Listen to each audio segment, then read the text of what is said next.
Okay, hi to all. Welcome to the panel. Small music venues, key players under pressure. Such a nice topic. I'm Vladica Mladenovski, Grga. I work here in MKC Skopje as a music program manager, or I don't know what, for the past 12 years. I also run this small festival called Zdravo Mladi. Today we have such a great company here. We have Erika Romero from Zala X. We have Benjamin Jobin from Zala X Sevilla, Spain. Benjamin Jobin from Legomix, Tourcoing, France, near Lille. Carlos Moreno, also known as Esteban Ruiz, from Rock'n'Rolla Producciones, Zala X Seville. And these beautiful ladies from Motura, Zagreb, our neighbors from Croatia, Vanesa and Ivana. We will talk about our pains that we have in this crazy period of pandemic, how we survived, how are we surviving, and also we will talk about the creation that we are doing together called Synergies. We are missing Marjan Dewulf from 4AD Dixmude, Belgium. Unfortunately, she couldn't be here with us today. I will say tonight, but it's today.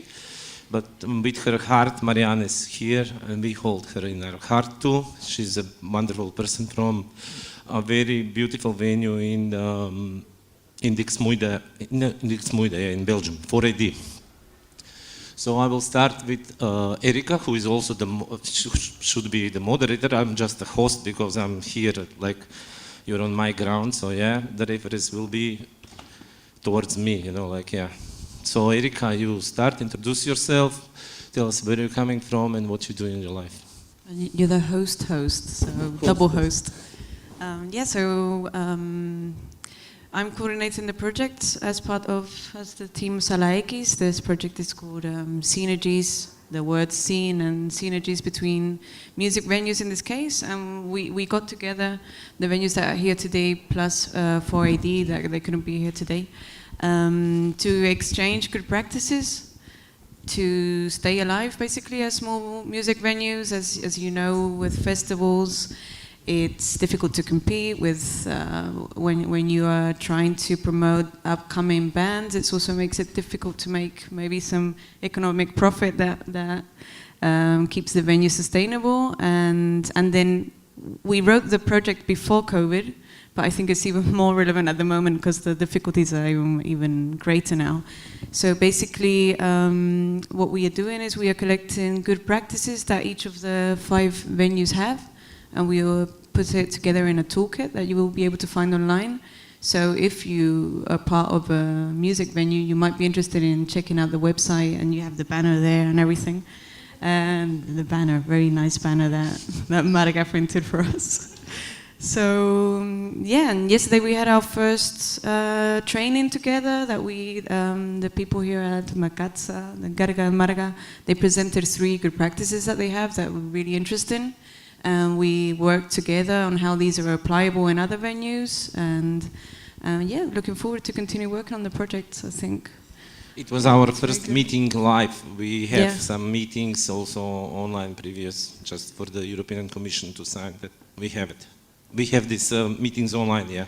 Before, first time we meet in person, yeah. In person, yeah. And now we have photos to say that we are here in person. When we started with the project, what was the... Well, in January, yeah. It's going to be a year soon. Yeah. Okay, thank you, Erika. Benjamin from France, from Tourcoing. Yeah, hi everybody. So I'm Benjamin from Legomix. It's just maybe 2 words about the music venue. It's a music venue from 25 years ago, and there is now 2-stage capacity of 600, 300. And we are labelized by the state. The name in French is SMAC. It means like current music scene.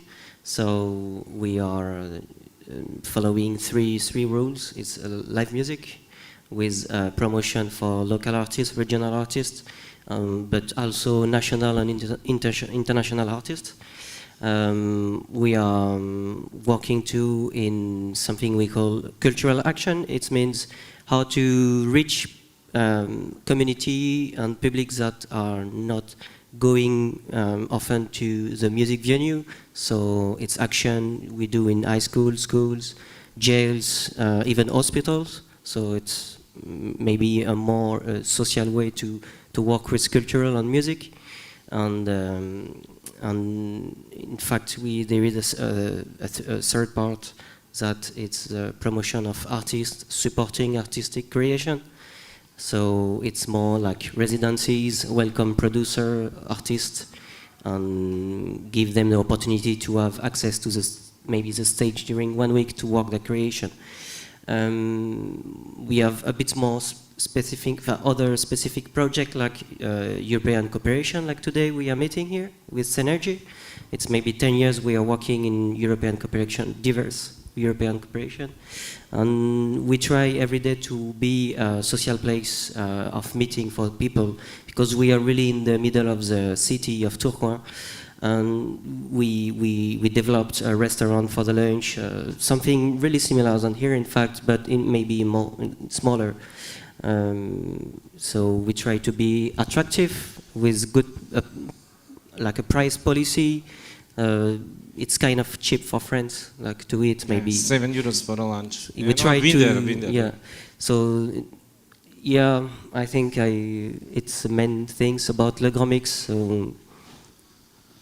Let me ask you, I've been Legomix, we were partners in previous project, MKC with Legomix in one project with program Heritage for 100 years of the end of the World War I.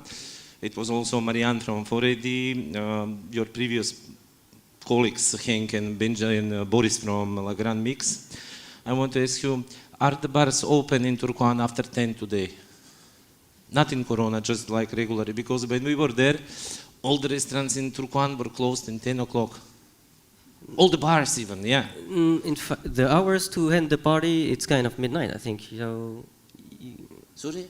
what you said about 10 o'clock? Are the bars open in Tourcoing these days after 10 o'clock? Yeah, of course, yeah. Of course. Why? Because it was closed there at that time? No, in fact, you can...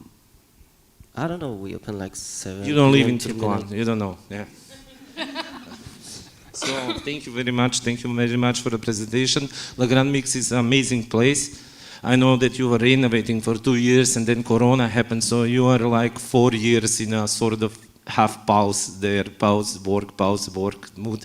I'm really sorry about that, but let's hope from next year we will start working, because it's an amazing place in this small city of Tourcoing.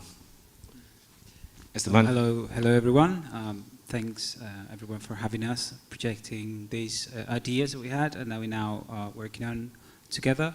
My name is Esteban Ruiz. I'm head of production at synergies, and along with Erika, we work with all the projects with the Commission and with other governments and organizations from Rock and Roll Producciones and another foundation that we have in the company. And basically we are a small venue in Sevilla, which is a city down south in the end of the country, close to Africa, literally very close to Africa, like 100 kilometers in a straight line. And yeah, we've been open since 2014. We're 380 capacity place, and we do a lot of things. We've been struggling with COVID, as everyone knows, and everyone has during the past few years, but we managed to keep promoting shows and keep giving grounds for people to keep showing music, performing music, and kind of having the place to go, even in these very struggling and trying times that we've all been through. Thank you, Esteban. And now Vanesa from Thank Motura, you. Zagreb. So hello, my name is Vanesa Matošević. I work in Club Motura, which is run by an association that is called Culture Development Association, and actually it was founded in 1995, which was literally just after the war in Croatia. So we're kind of used to working in a crisis. So unfortunately, but yeah. And anyway, they opened the club in 1999, and we've been in the same building for 22 years now. So we have a long tradition. Then what can I say about the club? We have tons of different programs. We do theater, film, literature. We have a gallery and tons of different music programs. We used to have parties, but now for 2 years we haven't had any. And yeah, so my job is mostly, I work on projects, local, national, European, and so on. And so we have tons of administration that we have to do, so that is mainly my job, working on the reports and applications and so on. But as it goes in all associations, I would say, and clubs also, I do a lot of different things, like translations for our website. I sometimes do some graphic design, which is my favorite thing. But I have to deal with receipts and invoices and so on, unfortunately, more than that. Also, yeah. But yeah, what can you do? Okay. Thank you, Vanesa. And Ivana? Hi, I'm also from Club Motura in Zagreb. I'm CFO of Club Motura and our association. I actually deal with all the projects and all the finances, and also with thinking about the projects, how to start them, and everything else. From COVID time, it has been hard. We are a small venue that actually depended on tickets and bar before the COVID, and now we had to change all our thinking how to survive in this period. So it's been interesting. You have a garden now. We have a garden, yes. It's beautiful. We have a lot of herbs in it. And paprika too. Sort of for survival kit, paprika. Yes. Thank you.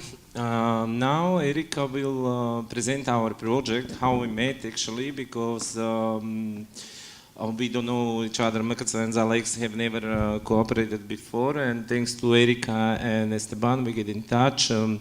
And Erika is the initial founder of this, she's the leader of the project. So, yeah, she will introduce Only technically. us. Of course, but with Marjan too, yeah? Marjan helped also. Yeah. So you tell us the story about this project, and yeah. Yeah, yeah, I think it was through Marjan, wasn't it? That Yeah. she was already working with Motura and I think, well, with all of you, right? Marjan was Yes. the Yes. connecting point for all the venues. And, well, there was this call, this pilot call as part of Music Moves Europe, from Creative Europe. And the idea that we had was to get together and collaborate and find ways of improving sustainability of the venues. So, and that's why we're here.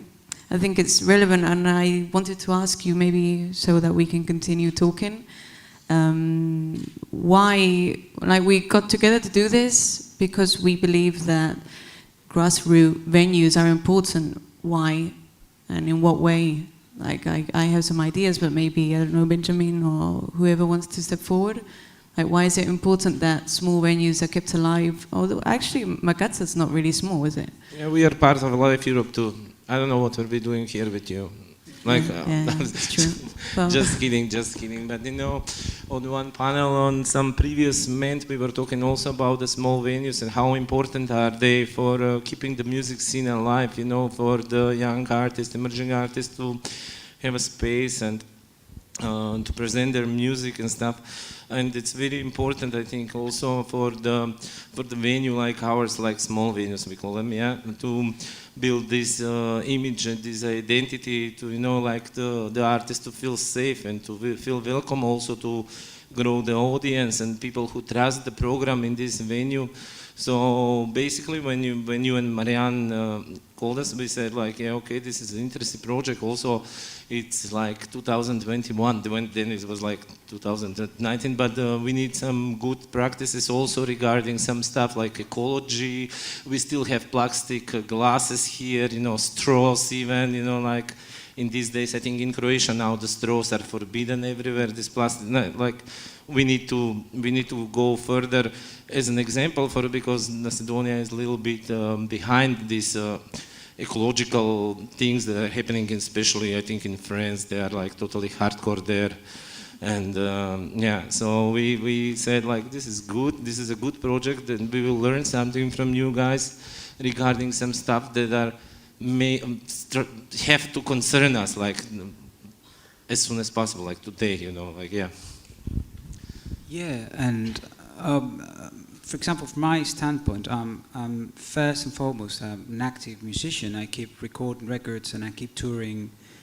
It's been many years now since I realized, or at least I started feeling, that the balance in the scene is being shifted towards somewhere which was not very nice for emerging artists and emerging scene anyway, which is big festivals, where music's probably became kind of the soundtrack to the music experience rather than the first and more important thing in the process, in the experience itself. So it's not only this project that we work on. We have another one called Trans Europe Create that we're also now implementing, where we brought together artists from 20 countries to make music, to learn how to be in the business in order to empower them, so they will be able to, you know, to be kind of a counterbalance and to take conscious about how important it is for grassroots venues as well as for emerging artists to get together and to be able to start pressing in the direction of the place where the creation really happens. Because in the end, we're being overthrown by corporate rock, by corporate events, by corporate bands, by super big stars, super big corporations, which are in the end just quite hardcore economical stuff rather than arts. And we're all, I think we're all on the same page that this is a business, this is a market, this is a job, and this is professional. But we don't really have to let go of the artist part, which is something that really happens sometimes. So I'm very happy that we got together in this project, and I'm really looking forward to expanding it forward if we can, as much as we can, because I believe that creating this network of venues across Europe, even more in Central and Eastern Europe, because sometimes we forget about Europe as a whole. We just think about Occidental Europe, and this is much more way to go. And I'm happy. I think we should be really start like doing good things from now on, like connecting people and venues to grow better in a more balanced ways in the business. Thank you. Should we say something Vanesa. about the importance of small music venues? Yes. Okay. Well, yeah, first of all, I agree with what you said, Esteban, but also I think it's very important to have small music venues because then you have a much closer relationship with the audience. I think that also like some big bands that can sell out very big halls, they actually would enjoy playing a smaller show because you're much, you're closer. And then the nice thing is also that usually in small venues you can then also have a talk with the band and the band can meet the local audience, and that's just very nice to do.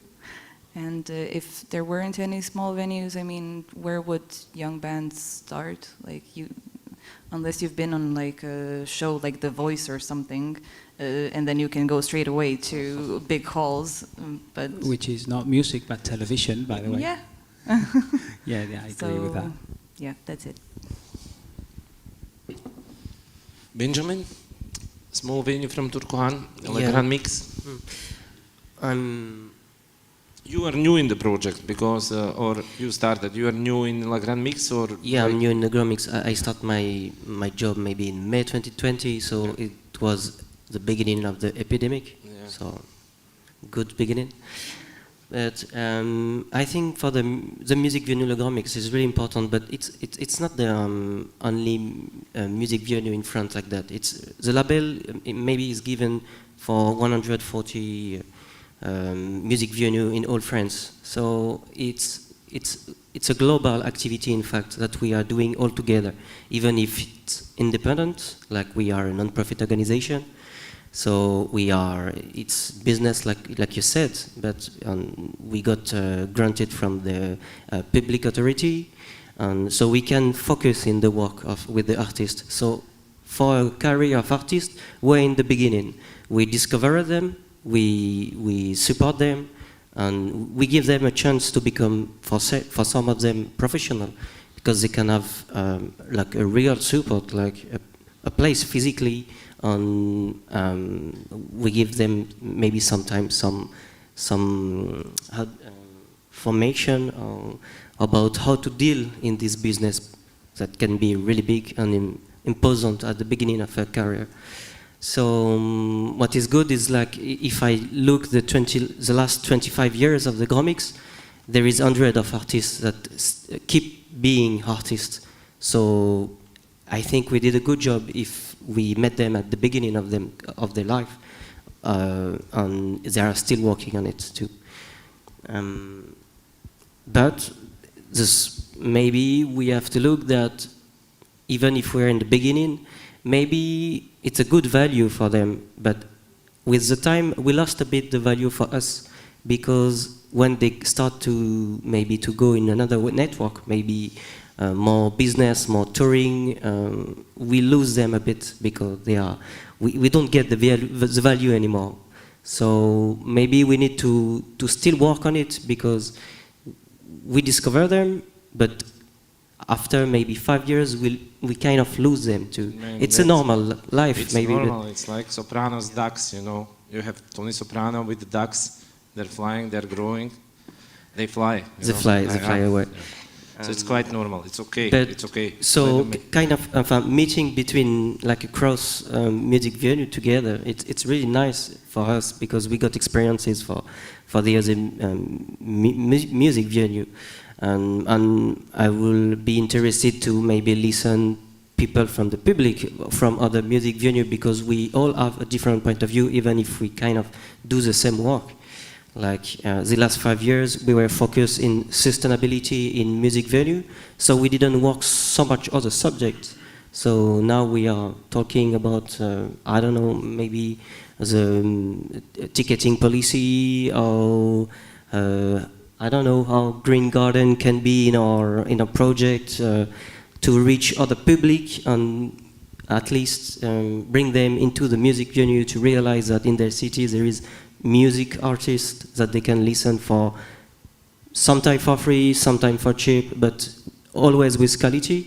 It's really interesting. So it gives us other ideas that what we are working there every day. Also, you mentioned yesterday that you are taking care of old people, or do some activities in the community with walking old people from home, like taking company to old people. You're also not just like a music venue there, you're like more like a social center or something. Yeah, it's true. It's a part of social action we do. This example is maybe the most relevant about what we could do during the epidemic, because it was all lockdown for everybody. But we continue a project, like it's a choral project, a cure of old people. So old people in France can be really isolated without maybe any more family link or anything. So we every week we give them the opportunity to meet all together to sing. So from the music, it's only a way for them to get together, to talk, to keep social. It's social inclusion what we do, in fact. So it's true, like when we did this project by Zoom or by like video communication, it was all new for them, but they kept dynamic into the project. So we keep the link for them, and this is a social way to continue to more than only artistic value, and etc. Okay, Benjamin, Erika. I was just thinking about the other end of the spectrum, no? That not the young people that we were talking about yesterday, of how to engage young people in the venues. Maybe I think some of you have volunteering programs and other ways of getting to transfer the knowledge of the venue, and also get them involved as a part of keeping it up to date in a way, you know, because if not, then we become old, and who's in these venues, and who knows what young people want if they are not actually a part of the actions and programming even, and so on. So I think you had some things that you were doing in your own venues here in Makatsa. You have as well. We have like a couple of technical guys from the technical crew that are working, that started here in our bar, you know, and there were some kids from some bands and stuff, so they shown some interest into like helping during the shows. It's called Makatsa Lab, you know, and they started helping technical crew, the older their colleagues. They were working in the bar, and now we have a light guy here who is from our bar. Also, we got this video guy, Kiro. Maybe he's here, maybe he's not. Also, he was working here in the bar. Our PR, the girl who is running our Instagram, Facebook, and stuff, she also used to work in the bar, and now she's running this very good. Before her, I was running Makatsa Facebook and Instagram. It was disaster, total, like. Yeah, 0 likes. Now she's like killing it. Yeah, so this is how it's like, not like some project or that we thought about it, but through meeting these kids from coming here, or they worked in the bar actually. Yeah, these three. We are like sort of you know, like shifting like the old stuff, and getting the youngsters to help them and to learn and to develop and to become part of our organization. Yeah. Yeah. Walking back to what Benjamin said about the social dimension of venues, it also links with the fact that we tend to believe that music venues are only places for music. You know. It's like, oh no, okay, yeah, you can be having some actual social stuff, and I believe that that's much more behind this. For example, and as an example of our own venue, we set up the venue in a neighborhood where there was nothing really. There was no activity at all. It was like not very far from downtown, but it was not in downtown. And when we had to stop for the pandemic, we were receiving calls from the businesses around, like, hey, when are you guys going to open again? Because we're really suffering from the lack of people. You know, we were like, we had a very intense booking schedule. So before COVID, we were doing like 5 to 7 weeks a night. 3 of those were usually concert and club. So it was like a lot of people around the venue constantly. So restaurants, bars, little supermarkets, taxis. It was like a dynamic of economical transactions that were happening because of the venue was there. And that's something that leads into a lot of other things, like people getting interested in the business from the side of maybe not all the musicians, but also how these shows should be organized somehow. So who organizes this? Who makes a promotion of the shows? Who is like, and we started just delivering educational programs as well. We taught universities and different things, because we realized that there had to be more professionals. You know, we have to deliver the idea that you can make this for a living. Maybe you're not going to be famous playing guitar, but you can be probably a booker. You can work in a promotion agency. You can do things around music if you really like the thing, and it's a job like any other job. And that social dimension also extends to that. That initiative from Legomix is amazing, and I think that we should really dig deeper in these fields of how the venues can collaborate in creating more just and more peaceful societies in the end, where people can pursue their own happiness in music if they like.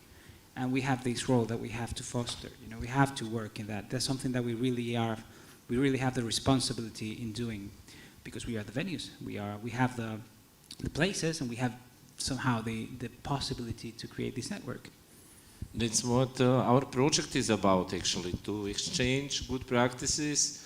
We will be online in Erika on our website, Synergies, like till the end of the... The website is online, it's working. It's working? Yeah. I haven't checked it, yeah, sorry. No, really, because yesterday I thought that you said it's still not working.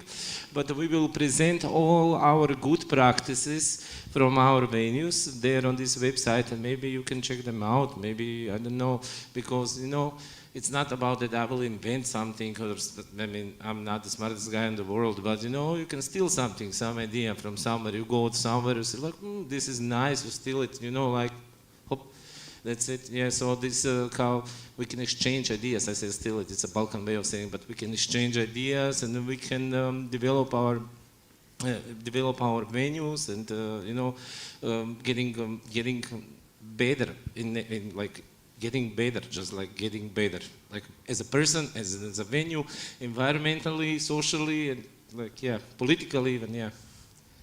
I would say, I'm getting back to your question about also involving young people in our venue. We started a volunteer corps, and it's going very well. They're actually doing photography, they're doing bookings, they're doing different kind of things. So it's very good program. And also we have a whole program that is concentrated on workshops for young people to get an extra education about like we need technicians for all our shows, and we get them educated on our workshops, and it's all free of charge. And also we have, for every program like theater to gallery, we have workshops now that young people can attend. And we also do cooperations with high schools and universities for students to come to our workshops and be part of it. So it is a good thing. And we are hoping that we can go on with the program for many years to come, and maybe get some certificate that our actually education becomes more with in how to say permanent way, not only like workshops. Formal certification, no? Yeah, formal certification. That is a part of what we are doing, and also for a local community, we started our program that is called Motura's Living Room. Like Motura is a swamp on English, so swamp's living room, and it also includes lots of things, because first, let's say before Corona, our space wasn't used during the day a lot. Like mornings and afternoons, there was little to nothing happening. And now we are booked like 24/7 because we use our space to give to young artists and other young organizations that are starting they think to do their workshops there, to do their performances there, to take practice there. So it's now a very living place, even in Corona. So that is the thing. And in Corona, what other things were you doing? Because yesterday you were also in Makatsa, you were explaining, Marga was explaining that you had some really interesting initiatives that you did outside. And the pandemic was a difficult time, so then I think all venues tried to see how to not close to start off with. I mean, even if it's physically closed. When Corona started, we postponed our April shows for May because we thought, it's pandemic, it's virus, it will be 2 weeks. These Western people will find the vaccine ASAP and it will finish. So we postponed April show for 1st of May. We say on 13th of March we go home. So everybody go home. We say see you in 2 weeks, guys. And we do shows from May 1st. No, it was not like that, and we realized it's quite serious, and the Western world will not find a cure ASAP. And we acted quickly, and we, in collaboration with the city of Skopje, because we have some budget, we open a call. And to artists to apply and to play during the long time around Skopje in the neighborhoods. And every artist got the same fee. It was something like 250 euros. But in that time, it was maybe in April and May, late April and May, because people start to feel it, because they didn't have any income, and people were really worried that if they will survive, to buy food at all. So we opened a call. The city of Skopje allow us to transfer our budget, some program budget, to this purpose, And we did around 50 shows, also theater performances and stuff around the whole city, in the neighborhoods, in front of the buildings. And it was also streamed online. It was like a different program. We were not selecting the program, but it was like a call, as I told you. So we managed to do this program and to employ 50 artists in the Corona time to give them some support, financial, but also to, to do some cultural program in the times when people like really locked, like and staying home till May or something, yeah, like that. So we managed this to do. We still did a program, like it was not for the audience, it was like maybe for the people in some building and the band is playing in front of them, so they will stay in the terraces and watch a band. But still, somehow we managed. I'm really sorry that I didn't prepare this video. We had a nice video about this, but yeah, you can find it maybe on YouTube. And then in summer we opened, it was like allowed to do the open air shows from June to September, and then it was another lockdown then in October, and we did just streamings then, but here on this stage we did a streamings collaboration with Kino Šiška, and that was it for the 2020. Yeah, so somehow we did the local artists here busy, like in these difficult times for them, for all of us. Yeah. We moved all our programs in March to online. Also our concerts, panels, theater, and we also open a link for donations for the artists. So people actually donated for the online program they were getting. It was very technical. It was actually very hard to do because of the technical things, and sometimes the sound was gross. I would say gross. And the picture was shaky, and some artists have to play from their toilets. It was interesting, and because we couldn't leave our houses, we were in lockdown, that kind of thing. So our artists have to stream from their own homes to play, and it was interesting.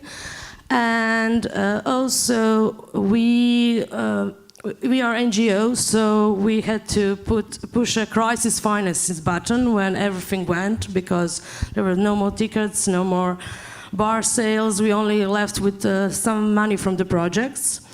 And it was actually pure guts and survival that got us here in that time. Afterwards, in this year, we got our big European projects that we actually applied in 2019.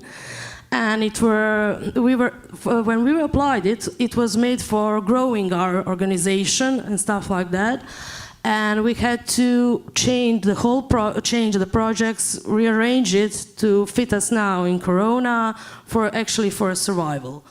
So that is the thing that happened, because actually tickets and bar sales are still not coming back to the thing that it was before. It's like maybe 20%. So that's it. Yeah, the survival is maybe the main word about what we did during all the lockdown. Because at the first one we couldn't do anything like everybody, but since the second one we wanted to make sure that artists continue their work, or we will lost a new generation of artists in our region, and this was not possible. So first we support them, asking them to come inside, to allow them to come, to pay them, because we are funded by local authorities, so we had money for this, so we straightly use this money for the artists and for the technician people working around them, because it's not only artists, it's many things around them. So we wanted to do this in a survival way, and it works well, because now that I hope we went out from this crisis, but I'm not sure about it. But they can play in the musical in front of a real public, because we try to the live stream stuff on YouTube, or even a French the public French TV gave us a bit of grant to do this, because it costs a lot of money to have a good quality in the video, in the sound, to mix everything. It's a lot of time, and it's not our work to do this. So we don't have maybe the good, I don't know what to say, but like the competence to do this. So we took time for this. We cooperate with other music venues in the region, and at the end, it's good content, but people is not really into to hear music from this media, because the public that we reach every day, it's a public that want the live music experience that they missed a lot. So yeah. You enjoyed it yesterday? You saw some show yesterday, live show here on the PIN conference. Yeah. You saw some band? I'm sorry. Did you see some band here yesterday? Yeah, of course, yeah.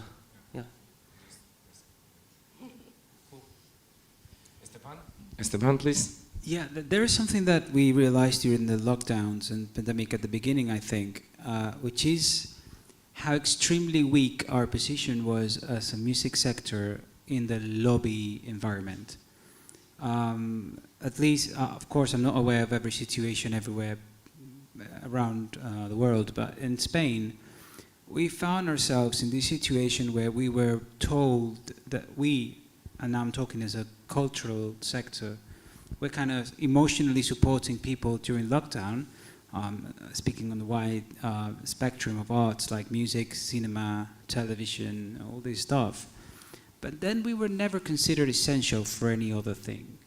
So this time, I think it's been useful to learn how, in a hand, we really need to work on our position in the power places. You know, we have no capacity to influence any policy making. We have nothing, because we're kind of a dismember sector somehow. We have like these huge festivals. We have these huge companies that are 3 or 4.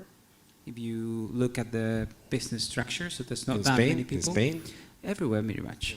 Everywhere, pretty much. So we really need to get a hold of the thing that, and this is kind of what we do with these projects, like trying to build a bigger network and a bigger frame, so we're heavier hitters in the scene, because there has to be a way for us to wade in this super important role that we played as musicians and venues and cultural producers during the pandemic. So I think if there's something we can take out of this, is that we have to hold, we have to remind people of how important this was during the tough times of the pandemic. Hopefully last tough times of the pandemic, of which I coincide with Benjamin, that who knows how long is it going to last, because we don't know and we don't see these under control very much.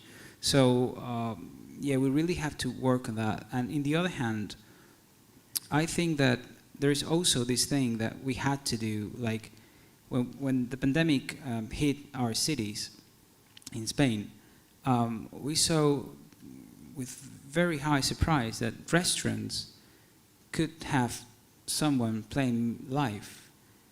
Why we couldn't?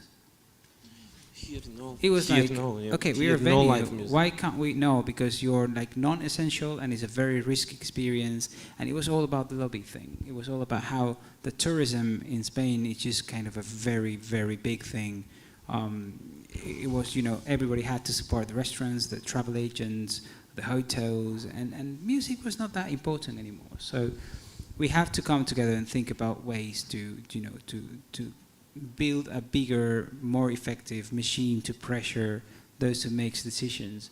Because again, if we don't take conscious on how important we are as a business, as a company, as a sector, as a whole sector, it's going to be very difficult for us to overcome future challenges, and I'm sure they're on their way. For example, we had to change our license if we wanted to keep open. We had to negotiate with the city government a change of license. To what? By the way, this is a very, not a restaurant, but a theater. I mean, there's no such thing as a music venue license in Spain. You don't have that. You have to be a discotheque. General, just discotheque. So those discotheques were like impossibly to open during the pandemic, but theaters could, and auditoriums could. What happens is that license forbade us to have the bar open, for example, but we decided to just like, okay, let's go for the change of license, even though it implied spending money in a new project with an architect for the same physical space that already had a license in place. And we changed the license, and then we could open. So we've been open mostly, most of the time of the pandemic, with an 86 seating capacity and no bar. Just to, just to offer people the place to play and to be open, to be there for the bands, be there for the agencies who could possibly have bands touring. It's been a challenge financially. 86 tickets, yeah. Very, very, very much. Luckily, we were able to, we kind of had the muscle to endure those months, but we're not sure if we could stand that again if it happened again. But we have to, somehow, I'm always super obsessed with this thing that we have no capacity of lobbying anywhere, but we have to somehow build this lobby muscle as fast as possible. Yeah, maybe to... Did you want to say something, Grga? No, just that we are like, we have, the boss is saying we have like 6 minutes more, so yeah, maybe we are slowly coming to an end of this, yeah, so maybe we can, finish, some punchline now, some punchline. A punchline? Yeah. Yeah, so you don't want to talk... No. No, I was tense. No. A statement from each person, no? A statement from each venue. I think, well, following what Esteban was saying, and it's a good way to finish in a way, is that we do have to collaborate, and that is the idea of the project, is that we can't count on external forces to help us. Many times in Spain, for example, funding even, synergies is a private company. It's not publicly funded, and many other places are the same. You can't really count on having external support. So I think it's key to get together and work together and see what we can, in the end. There's no reason to compete on the other way around. Even locally, even with the venues in your same city, there is no need to compete. You can get much more by just collaborating. So that would be my message, and I hope that's what we have for the future. Thank you. Benjamin, you want to say something, like a punchline, like the final words? I don't know if I have any punchline right now, but yeah, the cooperation should be massive from after this epidemic and all the lockdown. We are reopening. It's still difficult for us to reach the public. There is so many propositions all around in cultural art, music, theater. So we really have to rethink how to collaborate to get all together in the same territory. It's bringing a lot of questions about how to deal to even in the artistic tour, how it's managed between music scene, because there is a lot of maybe green idea to bring into of this.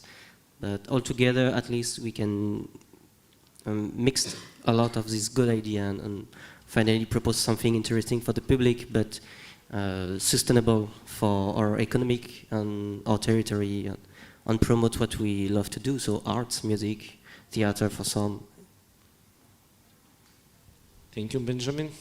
I would just like to take the chance to invite everybody who might be listening to us now, or who will be listening to this while watching the videos or anything, to reach out to any of us venues from Synergies, or from all venues, or from venues from the future, or from Live Europe, all these projects there trying to work in a better venue scene in Europe, and just talk to us. Just let's say hi, and let's talk among each other, because we have this plan of crazy idea of expanding Synergies and becoming a very huge network of venues and all like that. But I mean, just say hi, just present yourself, send us email, let's start talking amongst each other. Sometimes it feels like you're alone, but you're not. It's not like a helpline or anything, but yeah, there's a lot of people going through the same things. across the world actually, because this is kind of a very homogenic stuff going on. Now everybody faces the same problems. You talk to people from different countries about the problems that you have in your venue, and they say, man, this is exactly the same. It's the same. And the different countries, different laws, different regulations, different people, different things, and it's the same. So it's a great moment to get together and talk about how to do things better in a way, like you and you say, Grga, that we really have to take this chance to improve our situation, and it's a great moment. And it's very easy, just reach out on Instagram, send us a direct message, say, hey guys, let's talk, and we will. Thank you, man. Thank you. Ivana and Vanesa, maybe something for you? Yes. Well, this thing that you said that we all have the same problems now. Before you said that you that you had shows but you didn't sell drinks. The same thing happened to us. For 4 months at the end of 2020 and the beginning of 2021, we were not allowed to sell drinks on cultural events. But then we said, okay, but we still want to do something. We want to see a show, even though we could only have like 40 people inside because of the restrictions, and we couldn't sell anything at the bar. So it was really not non-profit. It was very, lost profit. But I also think that that really shows how much we all care about what we do and the importance of small music venues. Because if we're willing to do that, to like basically not even work for free, but to work for, losing money, I think that that shows that we're really passionate about it and we want to, keep people happy, give them something nice. So, yep. That's it. Good for us. Thank you, Vanesa. Ivana, hoćeš nešto, you feel like, or it's like, if you feel like... I think that Vanessa actually sums it up. I think small music venues are the place that give artists and the public the most, rudimentary arts. And then it's actually survival guts, and it's actually working together on every project that actually helps us to survive and actually building this network. I'm hoping that we will also come to new practices that will help us to survive on. So that's it. Thank you, Ivana. Grga, if you continue, we will die for No, for we are... food. No, man. I saw your message, like the boss said. So thank you all for coming. Thank you all for coming for a PIN conference. Login, thank you for the food.